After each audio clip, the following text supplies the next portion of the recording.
Hi, it's Lauren with LaurenTeachesFlute.com and welcome to today's tutorial.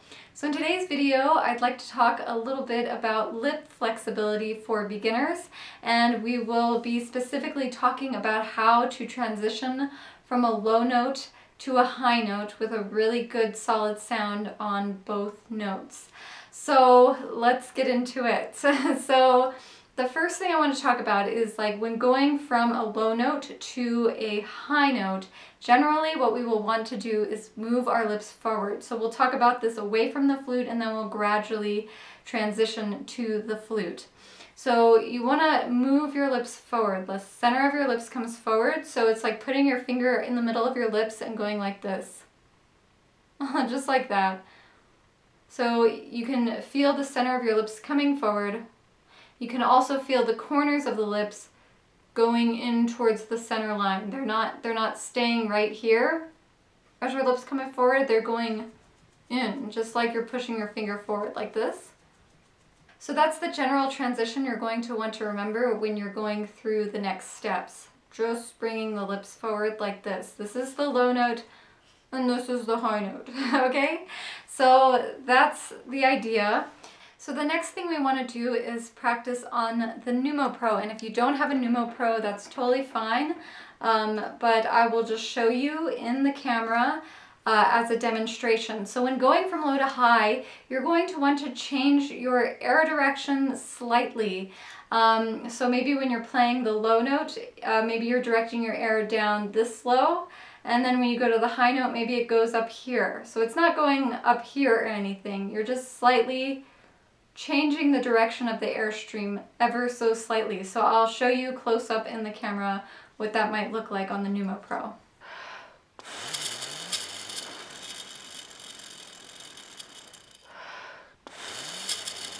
So if you don't have a Numo Pro, you can actually try this on the head joint, and you can do the same thing and keep your hand in front of you like this and feel the air stream lift up slightly as you're blowing on your hand like this. So I'll show you that as well.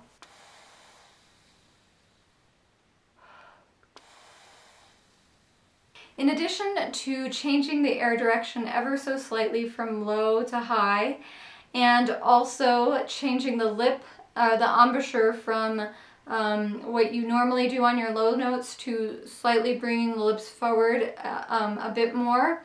For the high note, you also want to pay attention to what your aperture is doing. So I will also show you, I'm going to go ahead and play on the actual flute. I'll play a B, and the fingering for the B will stay the same. It's just the regular one for that B in the staff. So I'll show you what my aperture, or the shape of the opening of my lips, is doing as I'm going from low to high. So hopefully you can see that as I go to the high note, my aperture is not quite as wide as it is on the low note. So it might be here on the low note and here on the high note. So you can use a mirror and check for this motion as you're working on this, and just check that in the mirror. And the other thing I want to say about this is I don't actually, this is me personally, I don't go right in the center, and that might work perfectly for most people, but I'm kind of going this way a little bit with my my lips coming forward, so you might experiment with that as well. This might be especially beneficial if you have a little dip in the center of your lip. So if you have a little dip like on the top lip here and it's getting in the way, you want to think about lifting that a little bit up and out, kind of out of the way.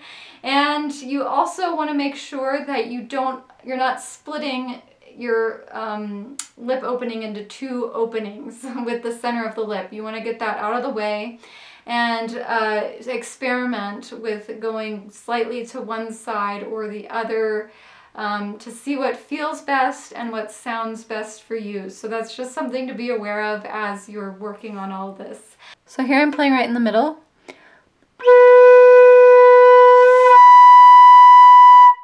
And here I'm going slightly to the side. It's very subtle.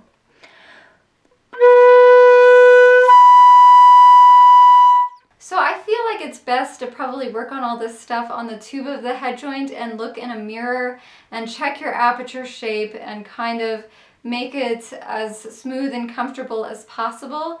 Once you're starting to feel comfortable with all this, then we can go to the flute together. So to begin, we'll go ahead and work on this lip motion on the flute. We'll practice on the notes B, A, and G. And the fingerings will stay the same from the low to the high octave. So we'll just start with the B, A, and G that are in the staff. So going from low to high, let's just practice with really slow air and not being attached to the high notes. So let's actually just stay in the low register for a little bit. And I think this kind of takes the pressure off and doesn't tempt you to tighten your lips or clench them or anything like that, or roll in, which can be tempting when you're trying to get the high notes out at first. So it'll look like this, and it'll actually sound like this. I'll play a B, and at the end you'll hear the pitch go up because I'm just playing with the same steady stream of slow air, and I'm just changing my embouchure. So this is what it sounds and looks like.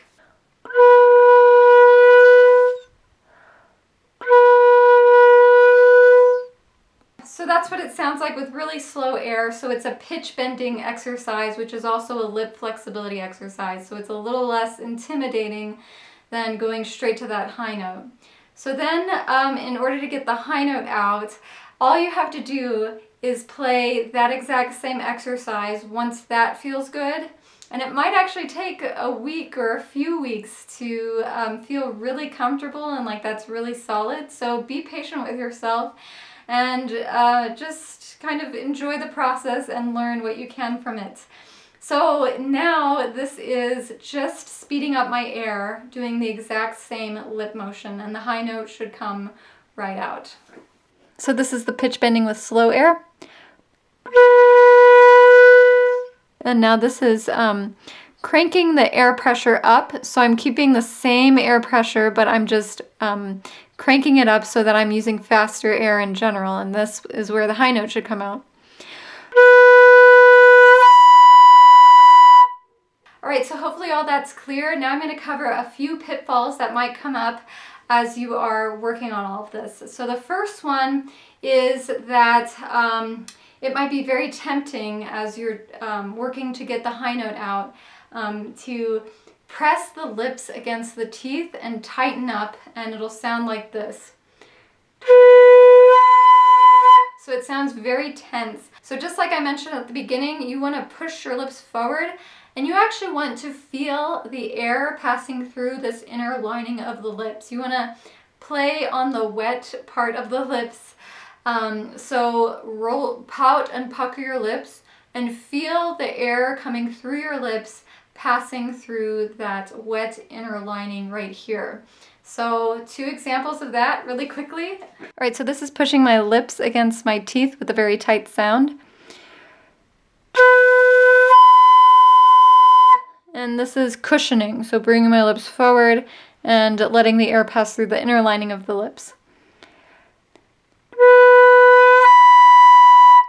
The second pitfall I'd like to talk about that's very tempting is wanting to roll in to get the high note out. It's very tempting and it makes it easier, but it sounds much more covered and very, very flat.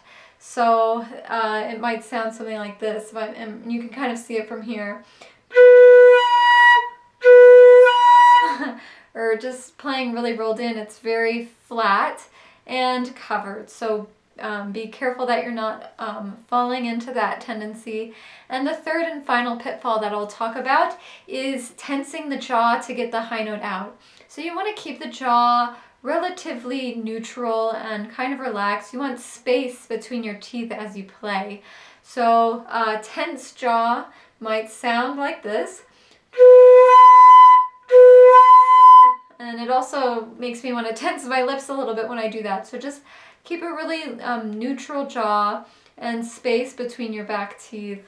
Even if you push your bottom lip forward to get the airstream a little higher. It makes a big difference in the sound. So I think that's it for today's video. I hope you found this lesson helpful. If you like this video, please give it a thumbs up and subscribe below for more tutorials like this one. Thank you again for watching, and I will see you next time. Bye.